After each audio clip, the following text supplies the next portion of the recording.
in this stream related to generative AI and vector search technologies called Enter the Brave New World of GenAI with Vector Search. And I'm pleased to invite my good friend, senior developer advocate at Data Stocks, Java champion Mary Grygleski. Hello. Hi, Mary. Hello, how Yeah, are you? nice Oh, to see you yeah. again. Hello.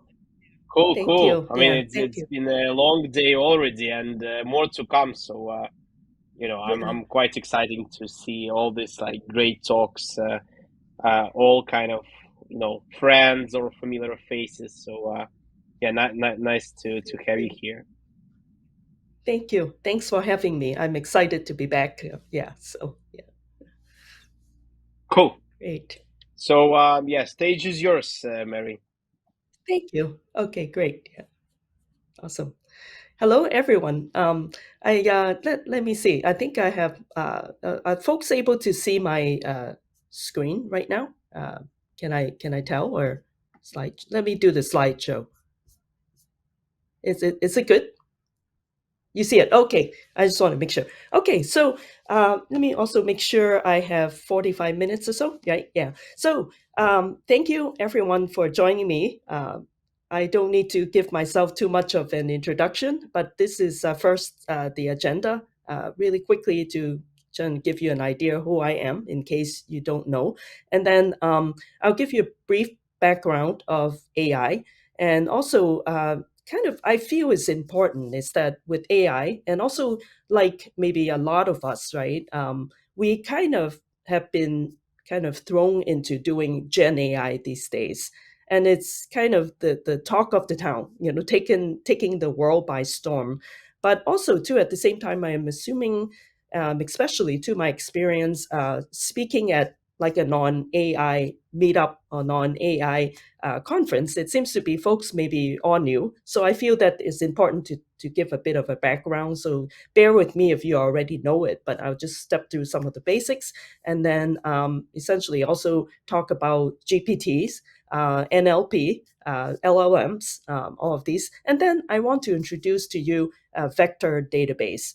In case you haven't worked with it, I hope it will be useful. And then vector search, why is it important? And then also move into a quick demo. It's just mainly using my company. We have a managed cloud platform, and also the database is vector database. And then also then discuss some of the benefits and the challenges too of Gen AI. So that's the agenda. Who am I? Who is Mary? So real quickly, and thank you already. Oleg introduced me. I'm senior developer advocate, and as you can see too, these are all the things I've been the topic areas that I've been working with, like streaming, distributed systems, and now through that IoT even, and into like real time AI and ML. And so I'm a Java champion. All of these things. So without further ado, I won't waste the time here. But let's kind of get into the brief background of AI. So, as we all kind of think of AI, I'm sure that these days, if we talk about it, we're all thinking of okay, robots, maybe not even like so much robots as it is a chat bot. Some kind of thing out there that's kind of a bot can be invisible that is answering our questions. But as such, too, we know that AI has actually quite a bit of history behind it, and then it's kind of fascinating how it had kind of travels through time. But the thing is, with this slide that I'm showing you, and I've started doing research trying to understand it and realize that the very first, I guess in some ways of being able to, let's say, qualify as an artificial intelligence is actually in the BC period, like 400 to 500, and it's by this Greek philosopher called Arcadis. And this one is a mechanical, steam powered flying and pigeon. You might be wondering why. The reason is that we kind of call this sort of, not qualified kind of AI, is that it's an automation thing in which, we don't have to do anything. It's being done for us, kind of automated. Like we don't, as humans, don't have to worry about it. So with the same idea, that's what we want to get into this field. And, of course, in the near kind of 20th century, the last century, that's when kind of it became kind of slowly kind of in the computing world becoming the thing. It's kind of like the getting into forefront. So if you kind of look into 20th century over here, it's around like Second World War time, right? There's golden age of science fiction. There, Alan Turing asking about can machine think. I think at that time it was still very fascinating. Not that many people kind of even thought of, get to this point where we are today. So it's kind of interesting. I kind of again wanted to kind of bring this up, and then of course too, kind of closer to the turn of the millennium, kind of 1997 was when IBM had the Deep Blue. That played chess, right? That beat Gary Kasparov, at the time the king of the chess, kind of king champion, human kind of champion. So that's kind of very interesting too, right? And then there are also speech recognition systems to develop by Dragon System. So that's kind of just a very quick kind of overview. And then now it kind of leads to, you know, us the present time. But again, I would call it, ultimately too, it's all about automation. But the difference is that, between like artificial intelligence and computer, the traditional way is that we kind of even let the machine, the robot, to think on its own. And now this is just a diagram to kind of describe a little bit, and it's kind of more like the Venn diagram of AI, right? We know that AI is kind of like the overall kind of theme in here, the umbrella. It mimicking the intelligence of human beings, the patterns of how we think. But as you kind of get kind of through to it a little bit more, kind of more subset is actually machine learning. It's basically deals with the techniques, right, in which the computer can learn from the data itself, and without using a complex set of different rules. To basically you're training the model, training like that, and on what it's trained on is basically the data sets that you have. And of course, needless to say, it gets complicated how you do the training, how do you ingest all of the data. And then if you kind of go further deeper into it too, is deep learning, neural networks, all of these things, basically techniques to perform machine learning that is inspired by our brain's, own network and neurons too. So now it kind of brings to us now the fascinating time of Gen AI. And what is Gen AI, right? So it's kind of, if you kind of strictly talk about it, it's a disruptive field, in artificial intelligence too. Even within the AI, there are folks actually working on it, and we call it more like, the pre-Chat GPT time. It's kind of the traditional AI. But the thing is, though, if you think of it, it just takes all the attention now. But the thing is, it's disruptive, and it has the why is it so? Because it has the potential to change the way we create and even consume, the content create and consume. So we know that it can write, essays, and can even write a computer program. And the thing is, in ChatGPT, it's basically, kind of different, is that it generates the new contents based on prompts too. These prompts are basically the questions that you kind of ask. So that prompt becomes kind of important to be able to guide, the robot, the bot, AI, engine, to kind of like, you have to basically ask the right questions in order to get the right answer. So that becomes very important too. Essentially, it also uses a combination of machine learning as well as deep learning as the neural network side of things too. And it's also interestingly too, right before Gen AI is basically predictive AI, right? So Gen AI is the newer thing. It's basically it tends to be dealing with more of the creative side of things. So again, predictive AI is essentially doing analysis on some large set of data, and then you use the data to make some sort of prediction kind of thing. But it's a bit more traditional too. And also, if you kind of look closer to it, the predictive AI side deals with data, deals with the domain. It's kind of short-lived too. For example, business forecast, right? You want to do weather forecasts. All of these two are kind of, you base on the data, you analyze it, and you make some prediction of the future. However, for Gen AI is disruptive because it deals more with the creative side, with the arts, with writing code, and not just kind of arts too, but a lot of times too we hear about writing essays, writing blog articles, and even designing a new fashion, composing a new song. So that's really disruptive too. It's also less of a short-lived kind of concept to it. Now, kind of a bit more history is since the beginning of the millennium.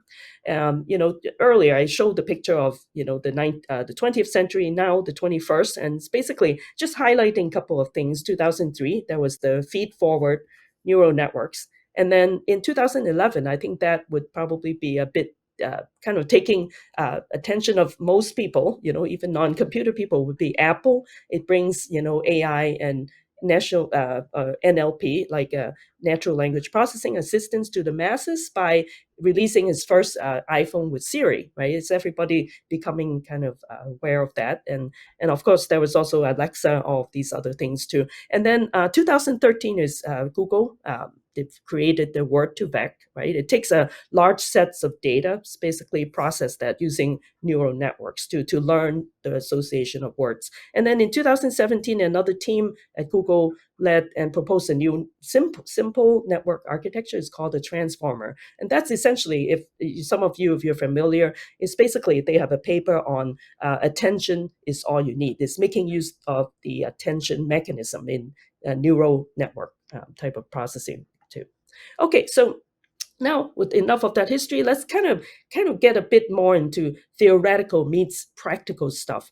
I feel that, right, and we're kind of even going to conferences, going to kind of talking with people. When people said, "Oh, I work with AI or machine learning," but the thing is too, there's also a bit of a kind of distinction too between the different roles, and also the concern of each kind of sub branch of people, right? It's kind of subcategory of people that are involved with this. But on the right hand side is basically the ones that are concerns with the what, right? When you're kind of working with AI, you get more into the perhaps even the theoretical side of things. Would be the data scientists.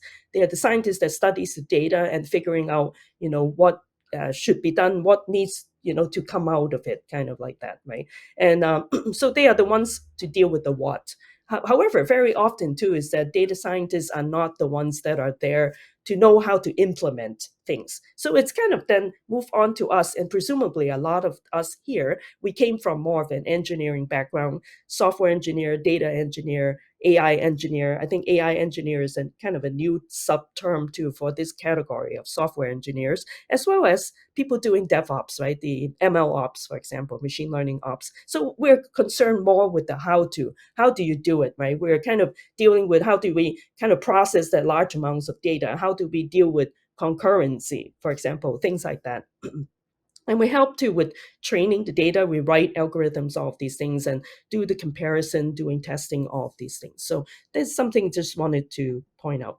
Okay, so now then we get into, with all of these, a bit of background, let's get into GPT. So what is GPT, right? It's generative pre-trained transformer. And it's basically what it is. It takes simple prompts. So the difference now is that you might be asking, well, computers also take prompts or take input, and some sort of input. But the difference is that in GPT is it takes it in natural human language too. No longer do we have to kind of conform, we all know we write code. We have to kind of conform to some way of kind of making the machine understand. It's very machine oriented. But now it's basically human language. You can ask the same questions like you and I talking like this. And essentially, too, what it does is that the whole process is essentially doing a match, right? We always kind of talk about it doing searches, right? We search, yes, it is search, but it's sort of like a specialized kind of search called pattern, more like kind of utilizing pattern matching. I'm sure everybody understand what that is, but it's kind of slightly different, which I'll get into shortly. And then basically, too, it answers questions, right, of all the prompts. So again, prompts are very important, and it produces contents, right? It's a bit, again, more generative side of things are more dealing with the creative, like writing essays, blog posts, a new computer program, things like that. So it's disruptive. And so if you kind of look into the history of GPT, it's started showing up, strictly speaking, around 2018. And essentially to 2018, Alec Radford wrote a paper on GPT. And so that language model, he wrote that and got published on OpenAI's website. It's kind of, I suppose, yes, this particular language model is quite disruptive at the time, and it's kind of attract attention. And OpenAI, as we know, the organization, right, that kind of consortium that kind of manages this or governs this, they released this open complete version of GPT-2 in 2019. So very soon came up with it. Of course, the data set at that time was smaller too. It was 9 mission documents at the time, and that includes like text from URLs from that's shared on Reddit too, with Reddit posts of 3 upvotes or more. And then, okay, next one is basically, okay, fast forward a little bit to now, 2022. It's just a year ago. Then their startup company, Stability AI, they developed Stable Fusion too. It's a deep learning tool to generate images based on text description. So that's when like Dolly came out and Mid-Journey, and they deal with like diffusion-based image services. And then towards the end of the year, even less than a year, before us now, it was Chat GPT that came out, essentially GPT 3.5. It's amazing that within like 5 days, that tool reached like over 1 million users too. So everybody recognizes its importance, its breakthrough. And then let's kind of look into current year 2023. This arms race essentially begins, right? Microsoft integrates it into ChatGPT technology, into its Bing, and then and not only Microsoft, but these are the big, all these big, we know the big computer vendors, and Google too releases its own chat GPT. It's essentially called Bard, right? And there are many more too, a few more, but these are the 2 highlights. And then OpenAI then also released another version, GPT-4, and that one certainly too is even kind of take it a little further, because 3.5 of ChatGPT, as maybe some of you have worked with, it's still not very accurate, and still had a lot of issue. And not that GPT-4 is kind of fix all the problems, still has problems, but it's definitely another huge step forward. And within less than a year ago, right, just a couple of months, and now things are happening as we speak, right? So now there are additional things in 2023. So it will be interesting to see what comes out of it. And now it's move on to terms like NLP, natural language processing. So it is more of an interdisciplinary subfield of linguistics of computer science. It's a bit more of in my opinion, right? It's definitely more of a discipline. It doesn't kind of dictate. Kind of more. It's more abstract. Let's put it that way. So the concern of it is to process natural language data sets too. These data sets are huge. They are large, like text or like speech corpora, like these are very good examples of those. And it uses like rule-based probabilistic machine learning approaches too. And it enables the computer to learn, right, from the contents too, and including not just learn it and mechanically kind of spit out kind of like analytical things, but it includes the contextual nuances of the language itself, and that's what makes it kind of highly valuable too. And then it's ideally is to also draw insights from the document. So it's a kind of a disruptive kind of a model, or uh, or studies, a discipline. And now gets into large language models. And these are the things that I think most of us, if we start working on as engineers on the more of the engineering side, right, we'll be working with LLMs. And it's a type of machine learning model. It's what is called also foundation type of model. Typically, I'm sure, no one else, I guess, unless you're a billionaire at some of the famous ones here, you won't be actually doing the pre-training aspect of it, because it takes a lot of, kind of GPUs, right? The graphical processing units, and specialized, GPUs, and not only just 1 or 2, but we're talking about many, right? That also, even with them, it will take, weeks, if not months of processing, or months, if not weeks, of processing. For example, I think maybe GPT-4 too, it took a couple months to, just happen not to have that exact months, but we know takes a lot of money and effort and time. And essentially, two LLMs are the ones that kind of put into practice, right? We work with it. It performs NLP tasks too. It generates and classifies text, right? All the text that comes in, and answers questions like the prompts, just like a human beings too, like analyzes sentiments and chatbot type of conversations. And okay, so now just bring to your attention some examples of API frameworks that we're talking about too, because obviously we need APIs. And then I guess perhaps the most famous one at the present moment, it seems to be more like general for everybody, would be LangChain. LangChain is the one, is an API interface, allows you to work with LLMs and then all of these other things. And there are also different language ports, but primarily it's Python and JavaScript.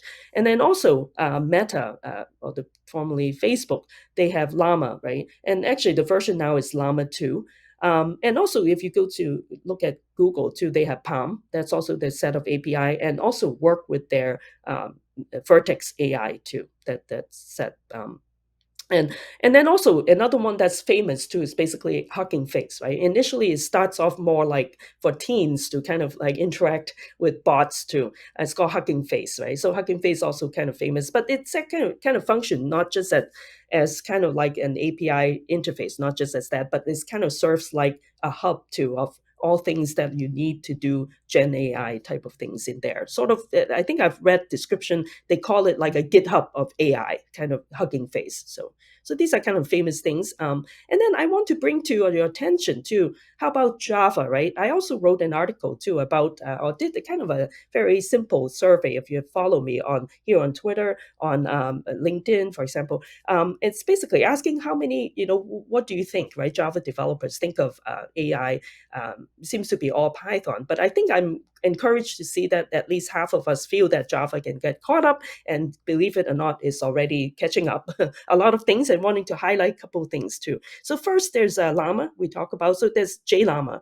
JLlama is essentially Java version of the Llama library, and it's actually, this particular one is open source, right, and is developed by and kind of a lead principal engineering lead, right, at DataStax too, and so there's JLlama, and the next one, JVector. This would be very new. I think it's about to be released or very soon. It's developed by the founder of DataStax and Jonathan Ellis. And this one too, stay tuned, because on Fujay.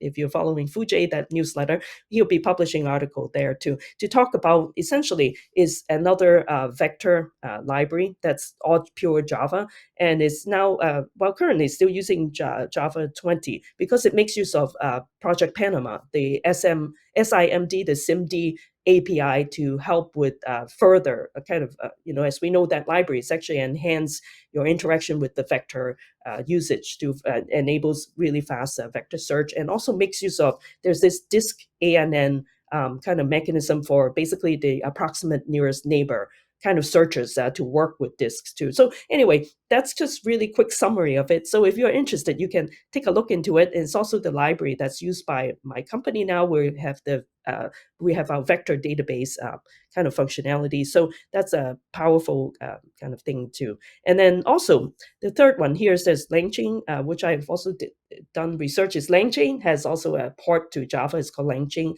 4J. And then also there's another library is Llama 2. Basically is a port, from Llama, the C library, this direct port at this point. So these are the Java frameworks. Okay, now then let me, I'm checking the time. Looks like I still have good time. So now the remaining time, we'll talk more about vector DB and vector search. Okay, so first of all, like, what is vector database, right?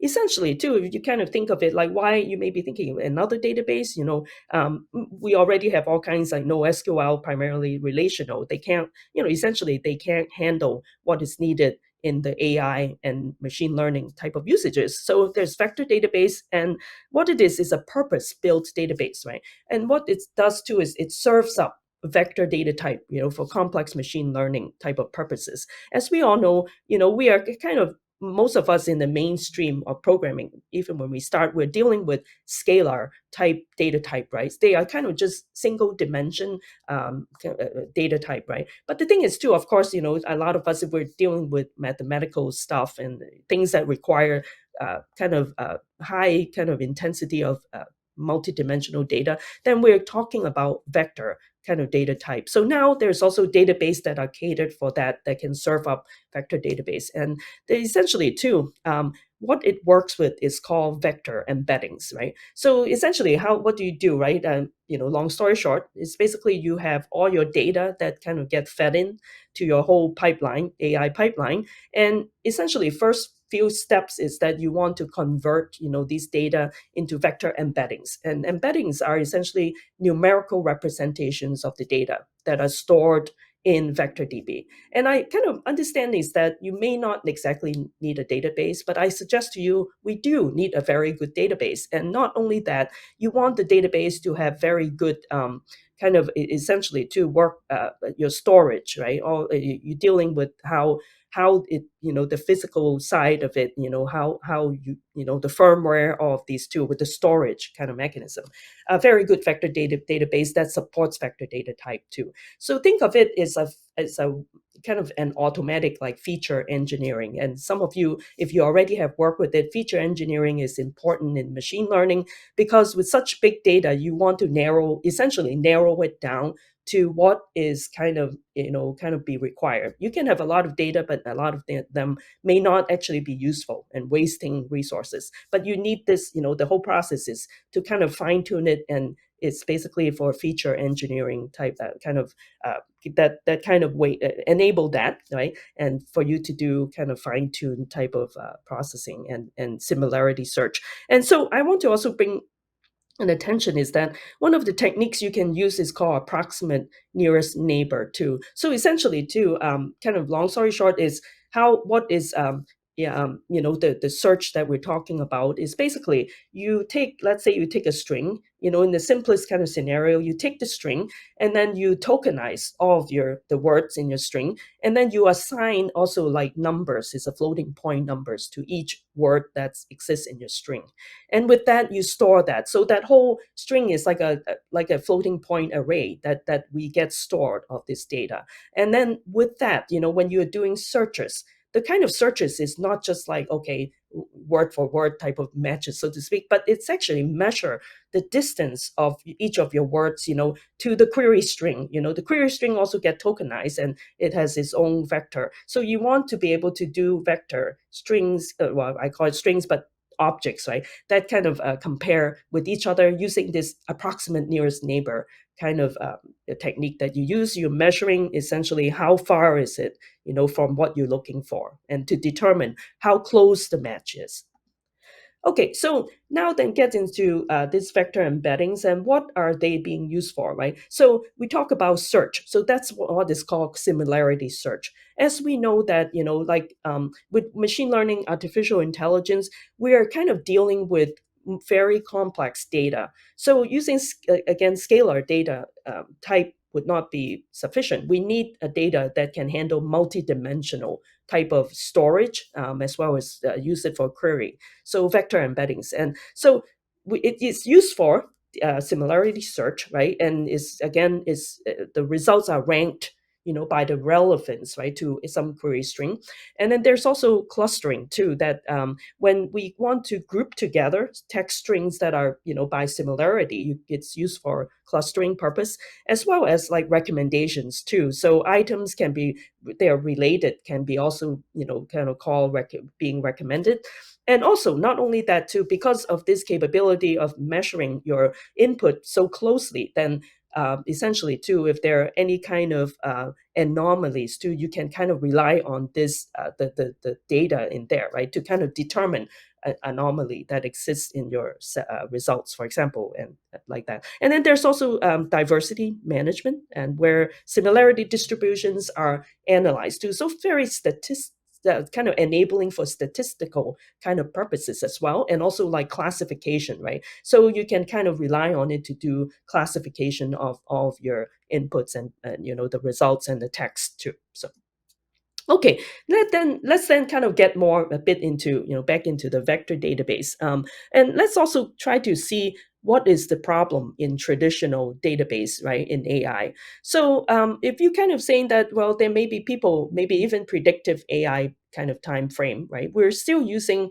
relational database to do things. However, we're starting to realize that relational database or even simple like NoSQL is just cannot handle the complex data that's required, right? Again, it's complex. We need to handle multidimensional data that has certain patterns or relationship. You want to be able to do it. So we then use a multi-dimensional data type, which is vector. In vector, as such, right, we're not just dealing with, let's say, a magnitude, right, of your data, but it's also dealing with essentially like direction of your data as well. So it's really a multi-dimensional kind of more abstract kind of thinking if you think of data like that. And so basically, too, we want the database to also function like human memories, be able to remember things, in the vector space. It needs to also, if you kind of imagine, right, it's kind of multidimensional vector space. But the thing is, though, with traditional database, it can't handle data on that level. And also with, AI is that Gen AI processing is that the context is also very important, not just the text itself. So for all of these context that needs to be associated with the data, maybe in different combination or ways or direction. It needs kind of better database to handle that. And essentially, very simply, is that it can't handle kind of simply like storing and allowing you to query these high dimensional vector data. So that's kind of like a traditional database can't handle. Okay, so now this just a kind of quick diagram to show it to you. And now, essentially, too, we're talking about LLMs, right? Foundational data model. There's some kind of things that we need to be aware of. That if you're training a model, again, so expensive, and you've done it, or we're using ChatGPT, using anyone you're using, and they take months to train, right, or at least weeks to train. So you're using that, but basically, too, the data sets come from the time when it was being, kind of first kind of taken out of this whole set of data. But the time keeps going. So between the time the LLM is being processed, right, that cut off of that data, and now there are tons of data. That set of data is basically not in your foundation model. So how do you deal with it? So there's a technique called retrieval augmentation generation, RAG, right, in here. So that becomes also very important to how to help you to kind of catch up, right? The data can actually be fed into you're processing LLM's data, but you can also feed all of the data in between that comes in. So it's basically using this technique. So and also together too with vector database, right? It can actually helps you. And also too, vector database also serves as very important in here, in which you can store the data that's kind of been kind of come in between, right, outside of the LLM too, so to speak. So this is just a diagram to kind of show you, right, conceptually, user input is the prompt, right, that comes in. You're building the context of the data and everything using LLM chain, LangChain, for example, to do things. And then basically too, at this point, when you kind of get the data into the pipeline, an AI pipeline, you want to immediately convert your data into vector embeddings too. So there are embedding service that are kind of stateless, and essentially too, then you augmented it with some data that you can also kind of feed in, or actually already kind of here fed in outside of the LLMs. And you can kind of do augmentation in here. You rely, on your vector database to store it, to do kind of query of these things, and embeddings get stored into your database and basically comes out and kind of compare with the LLM's results, and essentially to generate the response, and that can kind of go, and it gives you an augmented type of response. So that's kind of a description of this usage. Okay, so now I hope to. I think I do still have time, so let's kind of take a look. Right, you may be wondering at this point, is it's very exciting. I think I've been to like 3 meetups so far, and people are all excited. So I said, okay, let me show you. So okay, I hope. Let me see if you can. I may need to actually let me stop sharing this first, and then I have to share my other screen that has the this one here. Okay. Oops. Uh, is it? Are you able to see this screen or right now? Okay, all right. Okay, I'm kind of assuming folks you're able to see this screen. It's basically a the my company data stacks, and again we actually is all built with Cassandra, right? Apache Cassandra in the cloud.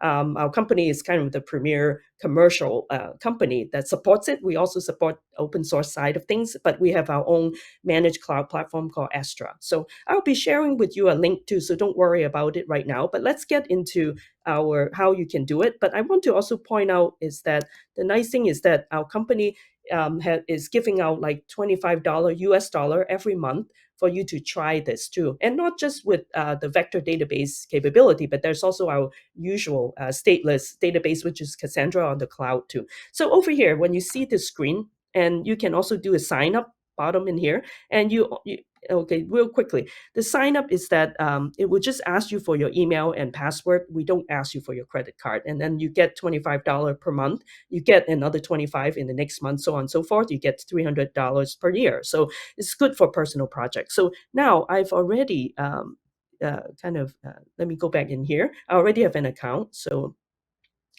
so again, once you sign up, you have all the connection. But here I connect in here is essentially astra.datastacks.com. But I also have special link in which you can link to and get some additional support too. So stay tuned for that. Okay, so here we go. So we get into the DataStax managed cloud platform.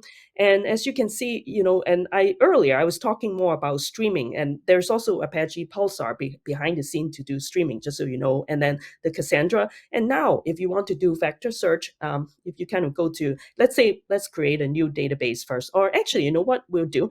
Let me also let's follow a quick example. How about that? So hold on a second. Let me go back to the to in here. Okay, let's do this.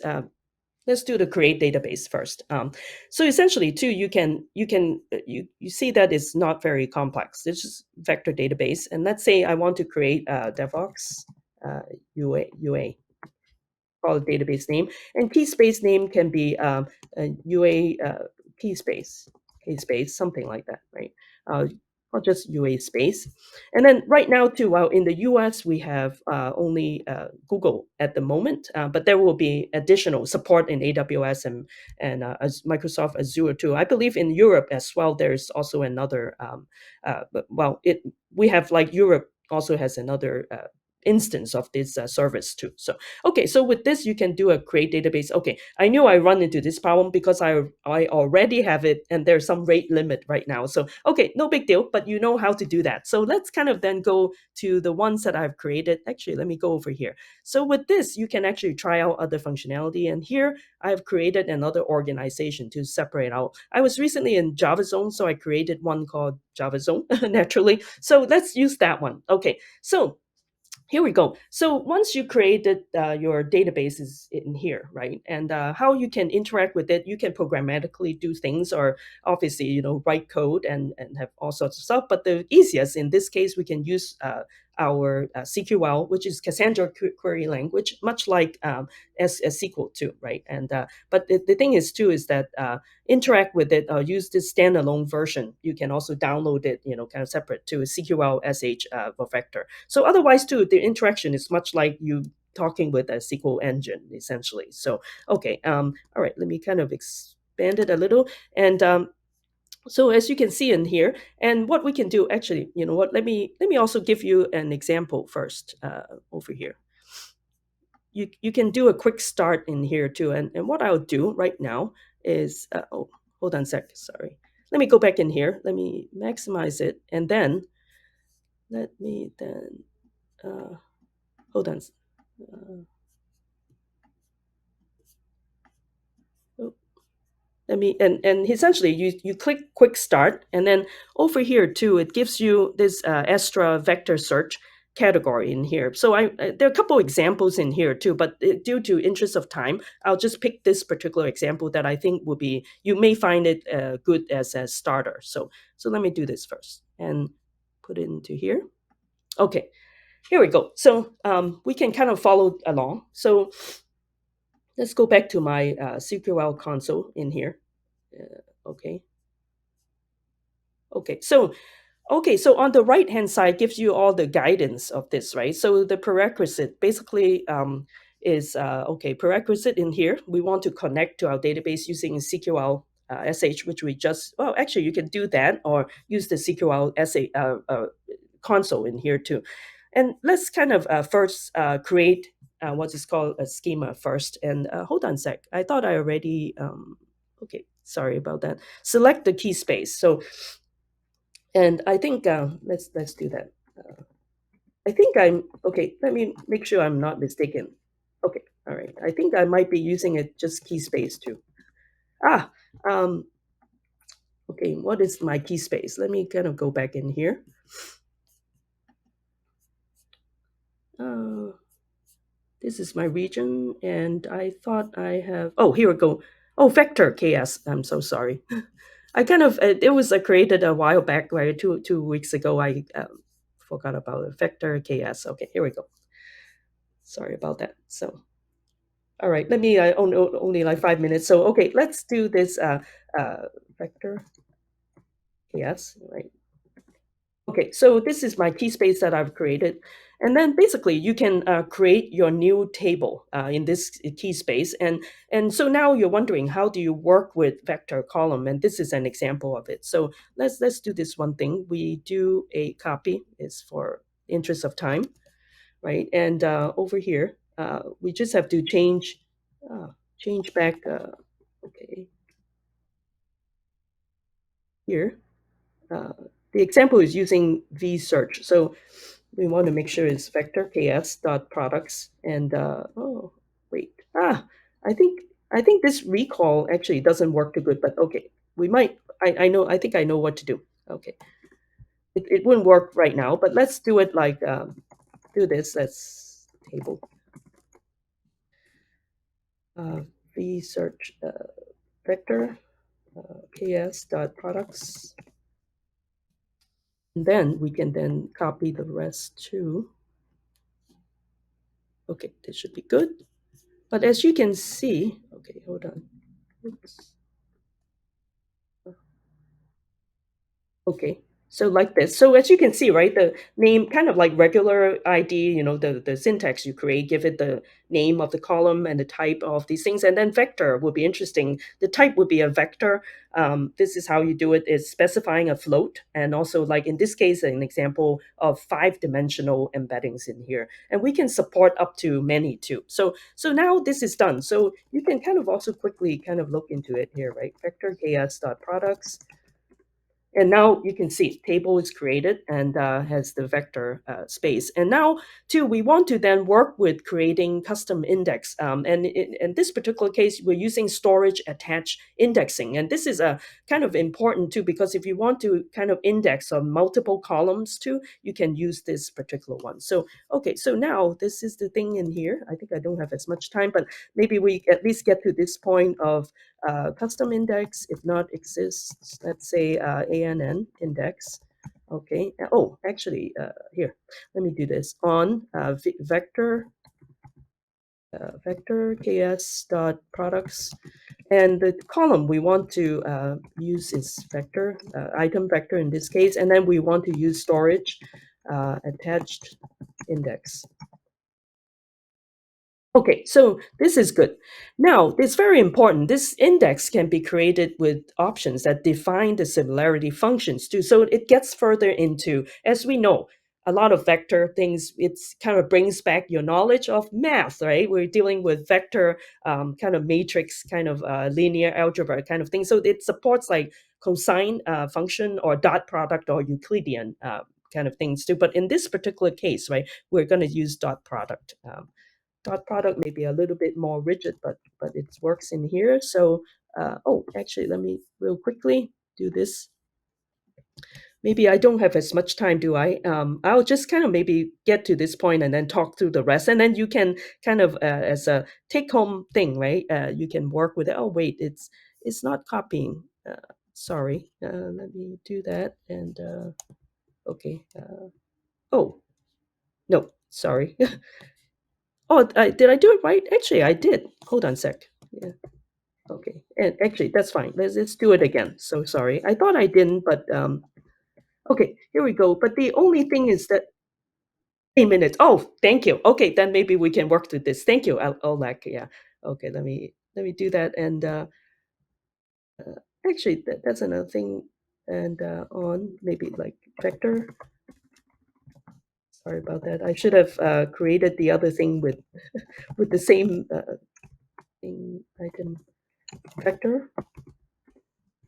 Now, all these two, you can also like use API to do it as well. But right now, we're using the CQL interface is a bit more, um, specialized and like that. So with this, and then um, kind of like with options, because this one is similarity function.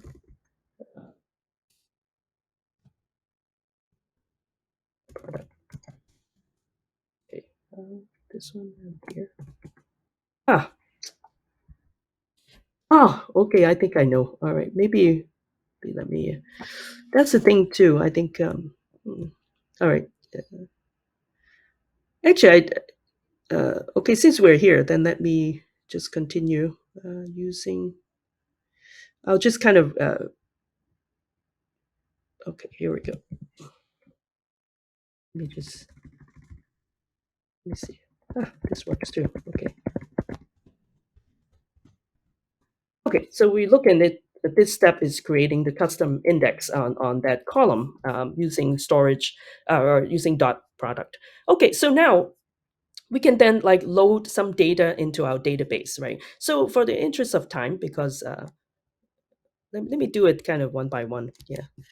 Actually, if I had created this using the same v-search, then I don't have to do this part. But because I'm using a pre-existing one with a different key space, so that's why. So sorry about that. But again, this is within your reach now if you want to install that. So first of all, insert into this products, and then these are the different data. So essentially, we kind of take look at an example of item vector. Let me copy it over here. Did I already? I don't have the values, so let me do values. Right? Insert into this. Okay. Okay, so as you can see over here, values, we insert all of these, but the of interest is the item vector. We have defined a dimension of 5 within this vector. So as you can see, it's a floating point of data in it here. So now we have this, and the second one, uh, let's do it like this. Maybe we'll just do like two columns for now or something because we have not as much time. So we have this, and then oops, values, right? The second one. Actually, that seems like smaller, isn't it? Oh, okay, there we go. Okay, so now we have this, and then same, maybe one more, just to make our um,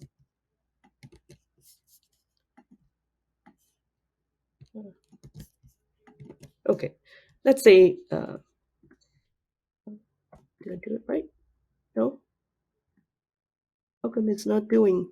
Or maybe I didn't copy. Oh, I kind of didn't copy in that. Huh. I'm not sure like why this isn't doing now, but hmm. Huh. Not sure like why they. Oh, okay, that's fine. Okay, Control C. Okay, all right, Control C. Sorry.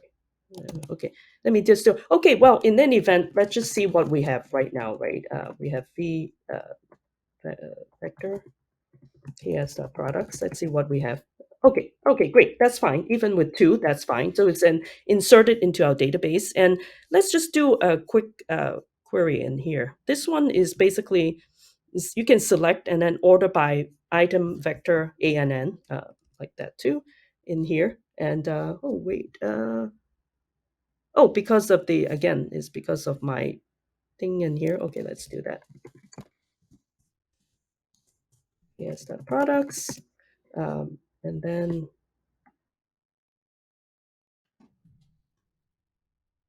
oh wait, expecting end of line. What did I forget? Limit one. Okay, let me do it again. Uh, let me do that maybe. Is one of it, and then we can say limit one.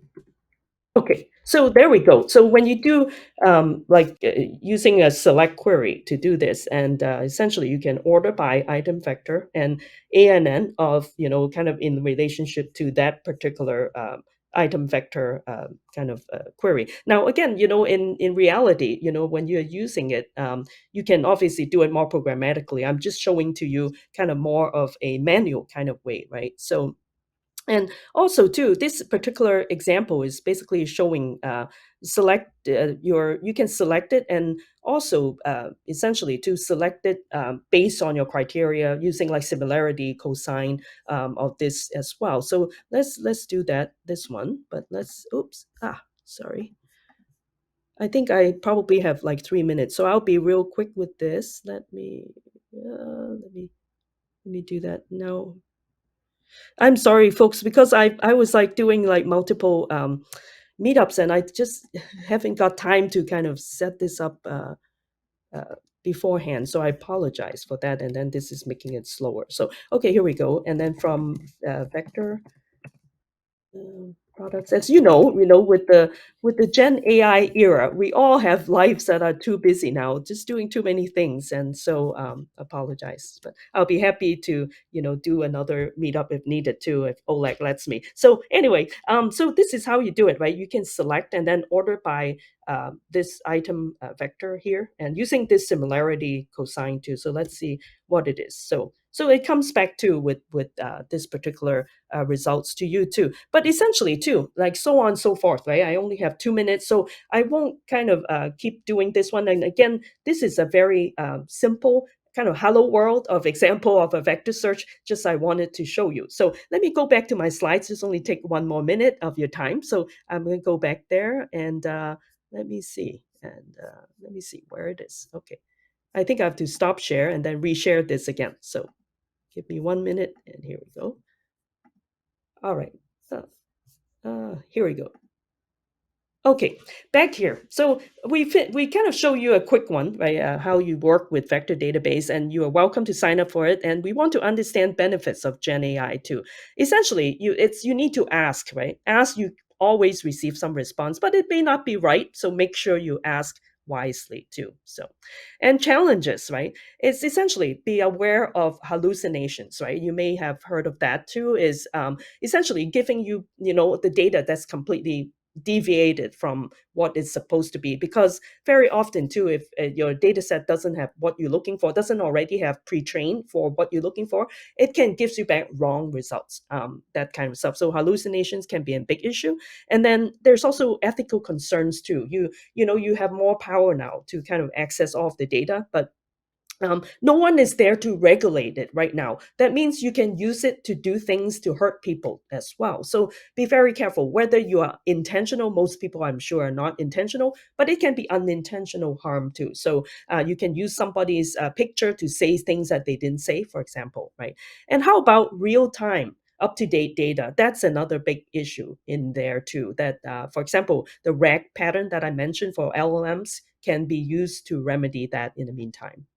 Okay, resources. And this slide deck, right, can be accessed here if you're interested in it. So in here, then you can also get to some of the other links that I will show you. And here, so I think I've like about 30 seconds, so I'll go fast here.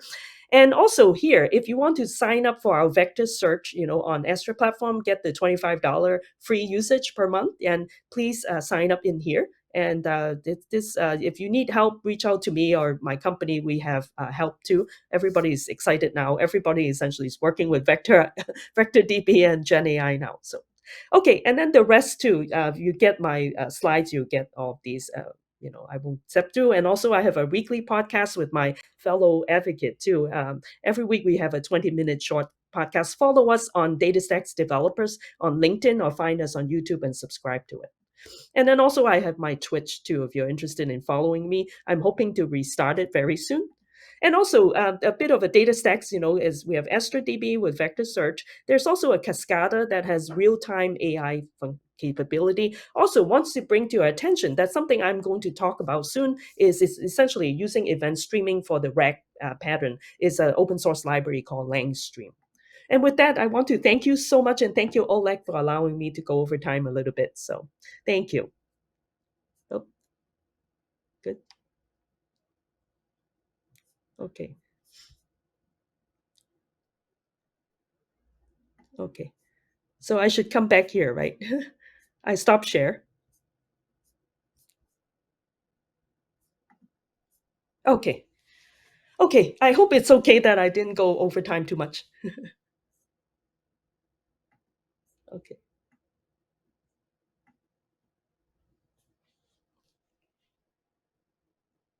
Sure. Okay. Should I okay.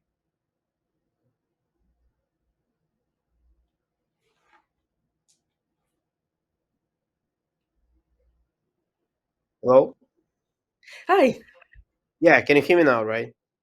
I can hear you. That's right. Oh, well, that's good. I mean, sorry, there is some like problem when you like staying for a long time, then you need to kind of refresh the page, stuff like that. I mean, if you use the headphones or switching, but yeah, I Ah, mean, I'm saying thank you very much. I mean, my you're pleasure welcome.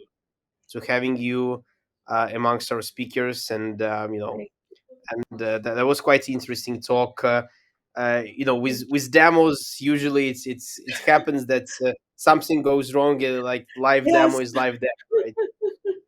that's right. Yeah, But yeah, I but mean, thank you you. touched on the lots of interesting topics, and I guess we've been joking in like today morning that's even three talks is not enough to talk about like new Java features, but I think with AI features you need even like more time because there are Yeah, so many different so like many. technologies out there and so many like That's things right. to talk about. So Yeah, yeah, I mean, yeah, thank you very much. exactly. Um, Thank you. in terms of like questions, I don't think there were like any questions. There was just the comments from Sean. I guess that was the Sean Phillips that cross Okay. product is good for low computational cost Oh, similarity check. An angular okay. Yeah, cousin distance comparison might give slightly better checks for a closest yeah, data set. I mean, yeah. it's too complicated for That's me, right. so there was a comment from again from Okay. the Sean who is the Up, Sean. AI Yeah. expert. So Yes. yeah, I mean there was no Yeah. other questions. So That's right. thank you, Mary. Okay. You are And welcome, Oleg. Thank you. Thank you. Thank you again for having me. thank you. Thank you. See you next time.